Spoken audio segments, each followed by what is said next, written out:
23 मई 2024 को लगभग 10:15 के आसपास था। एक महिला कांस्टेबल कुछ कागज़ लेकर एसएचओ के पास यानी सब इंस्पेक्टर के पास जाती है और जाने के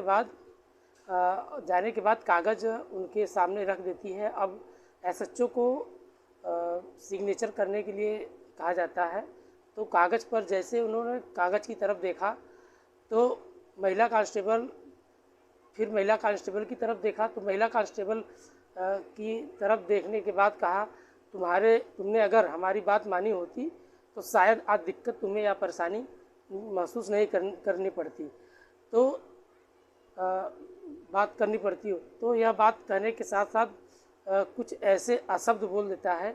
कि महिला कांस्टेबल को गुस्सा आ जाता है और इतना गुस्सा आता है कि वो अपना आपा खो बैठती है और उसने अपने जेब से एक मिर्ची पाउडर निकाली और मिर्ची पाउडर निकालने के बाद उसे खोला और खोलने के बाद तुरंत ही एसएचओ के आंखों में झोंक देती है। अब एसएचओ को समझ में नहीं आ रहा था करे तो क्या करे, आखिरकार इतना जल्दी फटाफट आखिरकार क्या कर रही। अब वो इसमें महिला कांस्टेबल के पास एक डंडा भी था और अक्सर पुलिस वालों के पास वो डंडा भी हुआ करता था, जिसके चलते महिला ने उन्हें 2-3 डंडे भी पीटे। और वैसे ही गाना जैसे उनके पास हथियार होते हैं उसी तरह यानी उनका डंडा भी होता है और डंडे को उन्होंने उठाया और उठाने के बाद एसएचओ को तरफ बढ़ाते हुए एक के बाद 3 डंडे लगातार उनके सर पर मारे। जैसे ही आंखों में मिर्ची पड़ी तो उनकी हालत बिल्कुल ख़राब होती चली गई और ज़्यादा से ज़्यादा तकलीफ़ और एसएचओ इतना परेशान हो जाते हैं कि तुरंत वो चीखने और चिल्लाने लगते हैं, शोर मचाने लगते हैं। अब क्योंकि थाने में कई ऐसे पुलिस मौके वाले पर मौजूद होते हैं और एसएचओ का शोर सुनने के बाद वहाँ पे तुरंत भगदड़ मच जाती है और भगदड़ मच जाने के बाद एसएचओ अपनी आंखों को मलते हुए कह रहे हैं, कुछ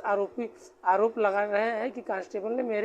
मेरे साथ कुछ ऐसा किया है। बस इतना कहते ही कांस्टेबल को ऐसा एकांत जगह ले जाया जाता है जहां जाने के बाद उस महिला कांस्टेबल को खूब पिटवाया जाता है। लेकिन इससे पहले कि कुछ और कार्रवाई करते, इससे पहले सर कांस्टेबल पर कुछ और आफत आती। शाम के होते होते लगभग 6 बज चुके थे। आसपास में एक वीडियो सोशल मीडिया पर बहुत तेज़ से वायरल होता है। उसके साथ वायरल होने के बाद वीडियो इतनी तेज़ी से वायरल हो जाता है कि हर किसी के मोबाइल में पहुंच जाती है और महिला कांस्टेबल जो वर्दी पहनी हुई थी उससे पहले ही उसे कुछ ऐसा वीडियो तैयार किया जाता है कि वीडियो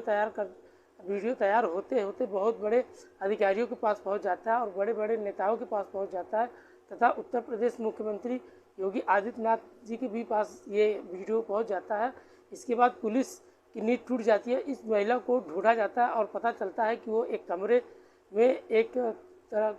कमरे में कैद कर रखी गई है और जल्दी उसको छोड़ा जाता है ताकि ऐसा ना हो कि कुछ और बड़ा मामला सामने आए। और वो महिला कांस्टेबल दरअसल उस बातचीत में महिला कांस्टेबल जो वीडियो वायरल हो रही थी वो दरोगा यानी एसएचओ द्वारा अवैध संबंधों का भी जिक्र किया जा रहा था, जिसके साथ उसके अवैध संबंध कौन था एसएचओ और ये महिला कांस्टेबल क्यों इसको पीटा, आज की कहानी जो आज हर किसी के जुबान पर चल रही है। नमस्कार, आदाब, सत श्री अकाल। भदोही प्लस में आप सबका स्वागत है।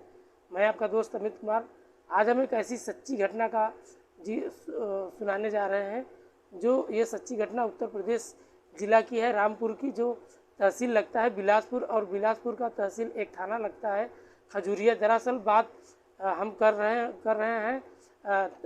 23 मई 2024 की सुबह लगभग 10 बजे आसपास खजूरिया थाने में तैनात एक महिला कांस्टेबल दूसरे महिला कांस्टेबल यानी आरजू के पास जाती है और आरजू के जाती है और आरजू, तुम्हारी एक स्कूटर है, मुझे स्कूटी दे दो और कुछ ज़रूरी काम है, बस मैं यूँ गई और यूँ चली आई। और ऐसा कहने के बाद आरजू ने उसका स्कूटर लिया और 7 दिसंबर 2021 को खरीदी बाइक और वो कम भी चलाया करती थी, इसलिए उसका हालत एकदम बिल्कुल नई थी जैसी थी। हालांकि उसे यहाँ से लगभग 18 किलोमीटर बिलासपुर रोज़मर्रा की तरह डाक लेके जाना होता था और डाक लेकर फिर वापस इसी थाने में आना होता था। डाक का यह सिलसिला का रूप लगातार प्रतिदिन का उनका बना हुआ रहता था और जैसे जैसे उन महिलाओं कांस्टेबल को स्कूटी मांगी तो स्कूटर के ऊपर ये भी दे दिया, क्योंकि स्कूटी में एक आम चलना और किसी के पास सामान नहीं था, क्योंकि एक दूसरे के लिए भी वो काम किया करते थे। यह वो स्कूटर लगभग 100 मीटर या से 200 मीटर आसपास हुई चली होगी, तो ट्रैक्टर ट्राली से स्कूटी टकरा जाती है और टकराने के स्कूटर को डैमेज हो जाती है। अब यहाँ शाम होते होते इसलिए महिला कांस्टेबल को या शायद इस बात का भनक भी नहीं लग पाया कि जो स्कूटी वो टूट चुकी है, उसका नुकसान हो चुका है और लगभग उसमें लाख से 1.5 लाख रुपए का भी खर्च आएगा। और पुलिस वाले खास करके कांस्टेबल की अगर बात करूं तो 30 से 40 हज़ार रुपये आसपास सैलरी भी होती है। जिस तरह आज के दौर में महंगाई बढ़ती जा रही है, इस हिसाब से इस दौर में खर्चे भी उतना चलाना काफ़ी मुश्किल पड़ जाता है। ऐसी स्थिति में कोई वाहन खरीदना 1 लाख रुपए से ज़्यादा महंगा या एक किसी मिडिल फैमिली के लिए काफ़ी मुश्किल का दौर हो सकता है। तो महिला कांस्टेबल को यह बात जब पता चलती है तो उसकी स्कूटी टूट जाती है, तो वह चूँकि मैसेज हो चुकी थी कि वो थोड़ी ही परेशान हो जाती है। अब उसे यह भी लड़की मांग के लेकर वो महिला कांस्टेबल उसी आरजू से कहती है कि तुमने मेरा जो स्कूटी ली थी, अब मेरी स्कूटी ठीक कराकर वापस नहीं करोगे तो सही नहीं होगा। कुछ इस तरह होते होते दोनों में के बीच कुछ कहा सुनी भी हो जाती है और कहा सुनी कुछ ज़्यादा ही हो जाती है। इसलिए किसी स्कूटी टूट जाने के बाद थोड़ा सा परेशानी भी होती है, क्योंकि उसे रोज़ बिलासपुर भी जाना होता है, फिर खजूरिया थाने में आना होता है डाक लेकर। लाने जाने की इस तरह चल रहा था, जहाँ से वह नहीं बनती तो आरजू को परेशानी होने लगती। साहब मैं साहब से बात करूंगी, साहब यानी एसएचओ से शिकायत करूंगी कि तुमने मेरी स्कूटी को क्षतिग्रस्त कर दिया है। अगर तुम नहीं मानती हो तो तुम्हारे खिलाफ एफआईआर भी मैं दर्ज कराऊंगी। और कुछ इस तरह शिकायत करते हुए वो बातें कर रही थी। और अगले दिन ही यानी 24 मई 2024 को आरजू जैसे ही थाने में आती है, डाक लेती है और एसएचओ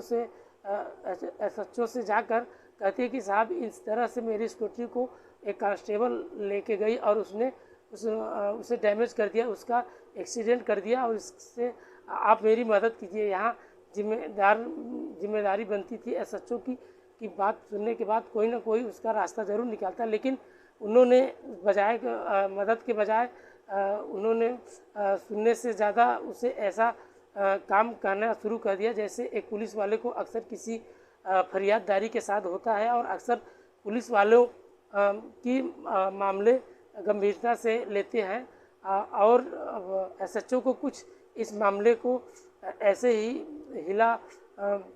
हवाली में लिया और साथ ही तरह तरह के बातें जब शुरू कर दिया, तो बातचीत के दौरान इस महिला कांस्टेबल ने एसएचओ को कुछ ऐसा अशब्द कहे कि ऐसे बात कही जिससे क्या महिला कांस्टेबल को थोड़ा सा गुस्सा आया। और यहाँ तक तो चलिए ठीक था। फिलहाल महिला कांस्टेबल स्कूटर लेकर गई, लेकिन कहा कि देखो कितनी अच्छी है, मेरी सारी बात मानती है, लेकिन काश तू मेरी सारी बात अगर मान लो तो इस तरह दिक्कत, इस तरह परेशानी नहीं होती। ऐसा कहने के बाद वो परेशान होने के बाद हो जाती और कहती कि साहब सीएचओ साहब से भी बात करूंगी, क्योंकि बिलासपुर से रोज़ ही लेके डाक को आना जाना में बहुत दिक्कत हो रही है और कर्मचारी होते हुए सीएचओ दफ्तर में उनसे मिलना होता है। और उससे जब ये बात इतनी अच्छी कांस्टेबल कि एसएचओ से कहकर निकल जाती है, तो निकलने के बाद अब जो रोज़मर्रा उससे लग जाता था, तो ना कोई शिकायत ना ही कोई सिम्बा लेकर उसने सबसे पहले महिला कांस्टेबल जाके सीओ साहब से कुछ बात कहती है। और इससे परेशानियां के बजाय कई सीएचओ साहब शायद पूरी कहानी को सीओ साहब को यहाँ कर दी, और बात कहनी थी तो जो नहीं कहनी थी वो भी सब कुछ एक तरफ से पूरा जो उनको समझ में आया अच्छा खराब सब कुछ उससे बोलने लगे। और सीएचओ साहब को उन्होंने ऐसा ब्रीफ कर दिया कि सीएचओ साहब ने मन में मन उस महिला कांस्टेबल के प्रति कुछ ज़्यादा ही अच्छी भावना शायद नहीं रखनी चाहिए था, इसलिए बात की। और थोड़ा वक्त अगले तो गुजरा तो महिला कांस्टेबल अभी तक किसी से कोई शिकायत नहीं की थी। 27 तारीख को ही जैसे सीएचओ साहब दफ्तर से फ़ोन आता है तो बिलासपुर से इसी महिला कांस्टेबल आरजू के पास आपको साहब ने बुलाया और साहब आपसे बातचीत करना चाहते हैं। अब महिला कांस्टेबल परेशान हो जाती है और भाई मैंने तो कभी तक किसी को ये शिकायत भी नहीं किया, लेकिन यह इस तरह से सीओ साहब के बाद पास कैसे पहुंचा, और यह कहकर वो यानी सीओ के साहब के पहले मेरे खिलाफ भड़का दिया गया और इससे दिमाग कुछ इस तरह बात फिट हो जाती है कि 27 तारीख को मुलाकात हो तो नहीं पाती, लेकिन 28 को उसे जाना ही था और सीएचओ दफ्तर में पहले ही सीएचओ के दफ्तर में फिर सीओ से दफ्तर में, और सुबह सुबह बात सब अपने डॉक्यूमेंट अपनी डाक या सब जो रोज़मर्रा का ये काम होता है सीएचओ के सामने जाकर अपना कागज़ रख दिया। और 24 तारीख को कुछ ऐसा कहा जाता है कि एक महिला कांस्टेबल का दावा है कि जिसका वजह से उसे आघात पहुंचा है, उसकी वजह उसे गुस्सा आ गया था, इसकी वजह से ऐसा बोला गया जिससे उनके मन में ठान लिया गया कि अगर कुछ होता है तो उससे ना हो, कुछ एक डंडा होता था जिससे पुलिस वालों का होता है, और जेब में एक मिर्ची का पाउडर भी रखी जाती है जो पॉलीथीन में पैक था। और इसके बाद वो बातचीत कर रहे थे, तभी सीएचओ ने कुछ वही बात को 24 तारीख को कही और 28 तारीख को दोहरा दिया। इस बात को लेकर थोड़ा सा गुस्सा जाती है और मिर्ची का पाउडर खोला, और खोलने के बाद सीएचओ को समझ नहीं पाते तब तक उनके आंखों में झोंक दिया गया, और बाद में जब तुरंत उसके बाद 2 से 3 डंडे मार दिए और मामला शोर मचा जाता है। इसके बाद फिर बाकी लोग आंखों में आंखें मलते जाते हैं और थोड़ी आंखों में जो जलन थी उससे ख़त्म किया जाता है। अब सीएचओ साहब को गुस्सा आती है, गुस्सा तो निकलना ही था क्योंकि भाई स्टेशन इंचार्ज हैं, उसके साथ ही ऐसी वारदात के जरिए सी बात थी। और एक ऐसे कमरे में लेके जाना गया जिस कमरे में ले जाने के बाद एक महिला कांस्टेबल यह दावा किया जा रहा है कि यह वही महिला कांस्टेबल है जो स्कूटी मांग कर ले गई थी, और इसके लिए महिला कांस्टेबल को खूब पिटवाया जाता है। और जो पीटा जाता है यह भी कहा जाता है कि फिर वो अशब्द कहे तो कुछ ऐसी बात कहे कि शायद उसे बुरा न लग जाए और थी, लेकिन यह कोई भी नहीं जानता था कि इतनी महिला कांस्टेबल के पास एक वीडियो रिकॉर्ड किया हुआ यह लगातार सीओ दफ्तर से फ़ोन भी जाता है, और उधर सीओ को यह बात भी नहीं समझ में आती कि परेशान होकर उन्होंने एक वीडियो बनाया। वीडियो बनाने के बाद एक पत्रकार को भेज दिया, कहा मेरे भैया मेरे साथ कुछ इस तरह होता है, और पत्रकार ने उस वीडियो को किसी ग्रुप के तीसरे चौथे इस तरह से ग्रुप में वीडियो को तेज़ी से वायरल होने लगता है, और कुछ इस कदर वायरल होता है कि उत्तर प्रदेश के हर अलग अलग जनपद एवं हर अलग अलग ज़िले एवं पुलिस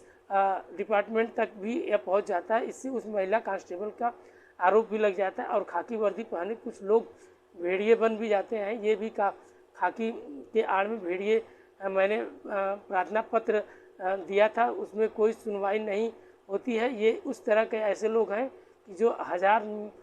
मिले तो कितनी भी दिक्कत बड़ी हो जाती है, लेकिन किसी भी अपराधी बनना देती है, और किसी भी स्कूटर में तमंचा लगाया आया उसे अपराधी भी बनाया जा सकता है। कोई भी अगर पंगा लेना तो जाहिर सी बात है कि किसी को कुछ न कुछ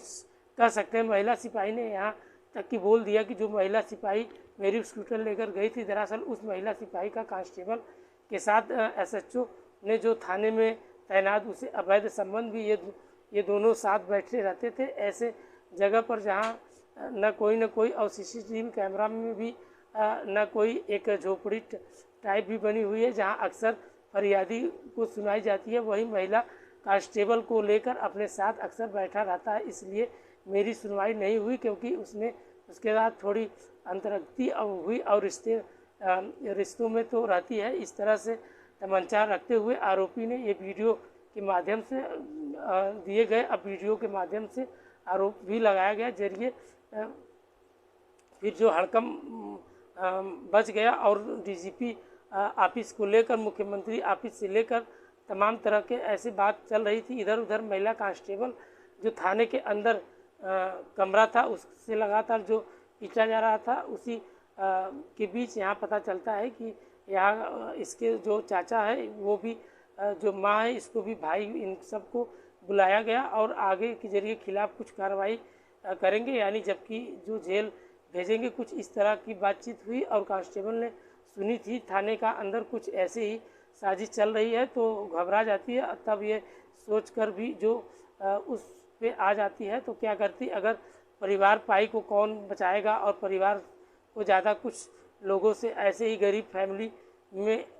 बिलोंग करती है, और यह सोचकर उसने परेशान होकर ये वीडियो सामने सोशल मीडिया पे वायरल किया। अगर कहानी अच्छी लगी हो तो कहानी कमेंट राय में आप ज़रूर बताइएगा। ऐसी मज़ेदार वीडियो के साथ आपके साथ शेयर करते रहेंगे। तब तक के लिए बाय बाय, गुड नाइट, जय हिंद दोस्तों।